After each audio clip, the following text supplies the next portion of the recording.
ఎడతెరిపి లేకుండా కురుస్తున్న వర్షాలకు తెలుగు రాష్ట్రాలు బిక్కుబిక్కుమంటున్నాయి. బంగాళాఖాతంలో ఏర్పడిన అల్పపీడనం ప్రభావంతో ఏపీ తెలంగాణలో భారీ వర్షాలు దంచికొడుతున్నాయి. ఏపీలోని విజయవాడ, గుంటూరు, మంగళగిరి, పల్నాడు, ప్రకాశం, బాపట్ల జిల్లాలు అతలాకుతలమయ్యాయి.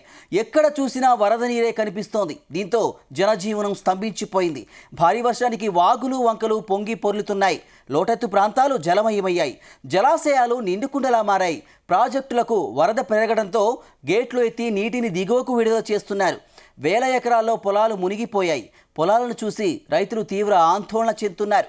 అటు తెలంగాణలోని ఉమ్మడి ఆదిలాబాద్, వరంగల్, నల్గొండ, ఖమ్మం, మెదక్ జిల్లాల్లో కుండపోతగా వర్షం కురుస్తోంది. హైదరాబాద్, రంగారెడ్డి జిల్లాల్లోనూ భారీ వర్షాలు కురుస్తున్నాయి. ఈ జిల్లాలకు ఎల్లుండి వరకు రెడ్ అలర్ట్ జారీ చేసింది ఐఎండీ. ఆకస్మిక వరదలు వచ్చే అవకాశం ఉందని హెచ్చరించింది. హైదరాబాద్ పరిధిలోనూ ఎడతెరిపి లేకుండా వర్షం కురుస్తోంది. గ్రేటర్లో అత్యంత భారీ వర్షం కురుస్తుందని ఐఎండీ హెచ్చరించింది. 15 నుంచి 20 సెంటీమీటర్ల వరకు వర్షం కురిసే అవకాశం ఉందని అలర్ట్ చేసింది. నగరవాసులకు రోడ్లపైకి రావద్దని హైడ్రా హెచ్చరించింది.